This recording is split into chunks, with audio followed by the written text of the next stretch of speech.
একটি দুর্দান্ত সুজির মিষ্টি রেসিপি নিয়ে এসেছি। সুজি দিয়ে আজকে লাড্ডু বানিয়ে দেখাবো। 2-3টে উপকরণ দিয়ে এই লাড্ডু রেসিপিটি করা যায়। তো সুজির লাড্ডুর জন্য চাই হচ্ছে সুজি এবং চিনি। তো এই দুটি মিশ্রণ থাকলে আর সামান্য দুটো জিনিস মিশিয়ে দিলেই কিন্তু তৈরি হয়ে যাবে সুজির লাড্ডু। এক অপূর্ব সুন্দর খেতে লাগে, বেশি কিছু লাগেও না। আপনারা দেখতে থাকুন কিভাবে বানায়। খুবই সহজ পদ্ধতিতে এবং অল্প সময়ে কিন্তু বাড়িতে লোক এসে গেলে লোককে কিন্তু বসিয়ে রেখে 5 মিনিটে কিন্তু এই সুজির লাড্ডুটি কিন্তু আপনার তৈরি হয়ে যাবে। দেখতে পাচ্ছেন এখানে কিন্তু খুবই ছোট যে সুজিটা হয়, তো সেই সুজিটা নিয়ে নেওয়া হয়েছে। আর এখানে একদমই কিন্তু সরু দেখছেন চিনিটা, ওই চিনিটা কিন্তু নিয়ে নেওয়া হয়েছে। আমাদের এখানে এরকমই বারিক চিনি পাওয়া যায়, মানে সরু চিনিটা যে হয় সেই চিনিটাই কিন্তু পাওয়া যায়। কিন্তু আমি এই লাড্ডুটা বানানোর জন্য আমি কিন্তু চিনির রস বানিয়ে নেবো। তার জন্য এরকম একটা সসপ্যান বা যা কিছু নিতে পারেন।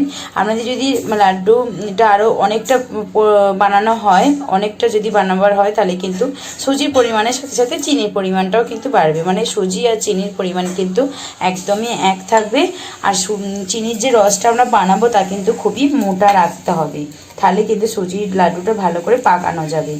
এই যে এলাচকে আমি এরকমভাবে ব্যালন পেরের সাহায্যে কিন্তু ভালো করে এরকম এলাচকে একটুখানি গুঁড়িয়ে নিয়েছি। যদি পাউডার পান তো করতে, তাহলে কিন্তু আরও সুবিধা হয়, আরও জিনিসটা খেতে ভালো লাগবে। লাড্ডু তো এইগুলো নাহলে একটু মুখে পড়লে কেমন লাগে, গুঁড়োটা হলে কিন্তু আরও বেটার হতো। তো আমার কাছে এটাই আছে, তো আমি এটাই দিয়েছি। আর এখানে আমি কিন্তু চিনিটা দিয়ে দেবো। আর এই কাপের আধ কাপ কিন্তু আমি জলটা ব্যবহার করব, যাতে চিনিটা একটু গলতে সাহায্য করে। সেই রকমভাবেই কিন্তু জলটা এখানে ব্যবহার করব। দেখতে পেলে আমি কিন্তু এখানে আধ কাপের মতন জলটা ব্যবহার করব। চিনির রসটা যেহেতু আমাদের খুবই মোটা হবে, এখানে চিনি দেখুন আমি এখন রস করতে বসে দিয়েছি। রসটা পুরোটা হয়ে গেলে তখন আমি কিন্তু এবার সুজি লাড্ডুটা যার একটা প্রসেস, তো সেটা করতে আরম্ভ করব। এই লাড্ডুটা কিন্তু মূলত দুটো প্রসেসে কিন্তু হবে। একটা এই যে রস তৈরি হবে, আর একটা কিন্তু লাড্ডুর ডোটা তৈরি হবে। কিন্তু ফুটতে শুরু করে দিচ্ছে।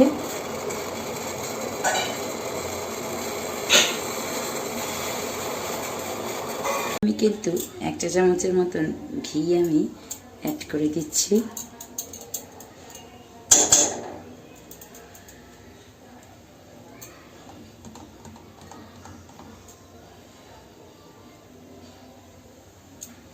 আর একটু দিলাম, আমি সুজিটা দিয়ে দেবো, পুরো সুজিটা দিয়ে দিলাম।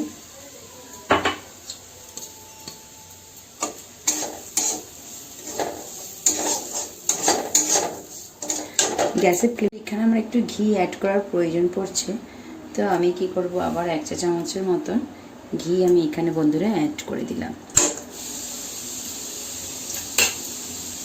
তো এখানে কাজু আর কিশমিশ এগুলো অ্যাড করে দেব।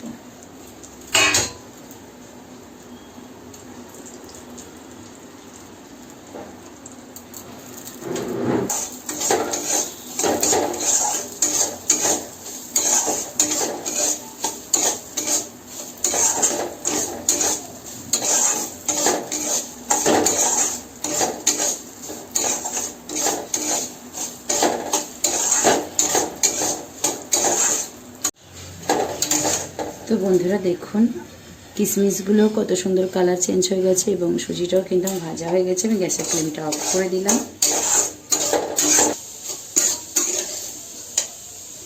এরপর এই যে কড়া থেকে ডাইরেক্ট গ্যাসের মধ্যে দিয়ে দেবো। তো বন্ধুরা দেখুন এটা ঠান্ডা হওয়ার সাথে সাথে কিন্তু কতটা আবার গাঢ় হয়ে গেছে। এটা কিন্তু আরও ঠান্ডা হলে তখন কিন্তু লাড্ডুটা পাকানো হয়ে যাবে। খুবই সোজা, দেখতে পেলেন এই যে জিনিসটা কিন্তু আরও অনেকটা ঠান্ডা হবে। দেখুন একদমই কিন্তু পুরো শক্ত টাইপের ভাব এসে গেছে। আর 2-5 মিনিট পর আরও যখন ঠান্ডা হয়ে যাবে তখন কিন্তু পাকিয়ে নেব, কারণ এখন একটু গরম আছে, পাকাতে গেলে কিন্তু হাতে লাগতে পারে। তাই জন্য পুরোপুরি ঠান্ডা হয়ে গেলে কিন্তু তারপর লাড্ডুটা কিন্তু পাকিয়ে নিতে হবে। আর একটা কিন্তু বন্ধুরা আপনাদের সামনে আমি কিন্তু বেঁধে দেখাচ্ছি। দেখুন হাতে কিন্তু একটুকু লাগছে না, কারণ আমি একটু ঘিয়ের পরিমাণটা আমার বেশিও ছিল। আর খুব সুন্দরভাবে কিন্তু আমার বাঁধা হয়ে গেছে, কোথাও কিন্তু কোনো কিছু লেগে নেই, সব কিছু কিন্তু খুব সুন্দরভাবে কিন্তু হয়ে গেছে। দেখতে পাচ্ছেন ঠান্ডা হয়ে গেছে কতটা, কিন্তু এটা কিন্তু একটু শক্ত হয়ে গেছে, কারণ ঠান্ডা হয়ে যাওয়ার সাথে সাথে কিন্তু শক্ত হয়ে যাবে। আবারও বলছি যে ঠান্ডা হয়ে গেলে কিন্তু খুবই শক্ত হয়ে যাবে। আপনারা চাইলে লাড্ডু শেপ দিতে পারেন, চ্যাপটা করে সন্দেশের মতন টাইপের করতে পারেন, যদি কোনো ছাঁচ থাকে সেই ছাঁচেতে ফেলতে পারেন, খেতে কিন্তু খুব ভালো লাগে এবং একটা খুব সুন্দর দুর্দান্ত কিন্তু লুক ক্রিয়েট করে। দেখতেই পাচ্ছেন আপনারা, তো দেখতে পাচ্ছেন কত সুন্দরভাবে কিন্তু এই যে সুজির লাড্ডু বানানো হয়ে গেল। তো আপনারা চাইলেও কিন্তু এইভাবে কিন্তু বানিয়ে নিতে পারেন, খেতে কিন্তু খুবই ভালো লাগে। আর চিনি দেখতেই পেলেন সুজির সমান সমান কিন্তু চিনিটা নেবেন। আর চিনি, মেয়ে এসেছে লাড্ডু নিতে, মা একটা লাড্ডু নাও তো।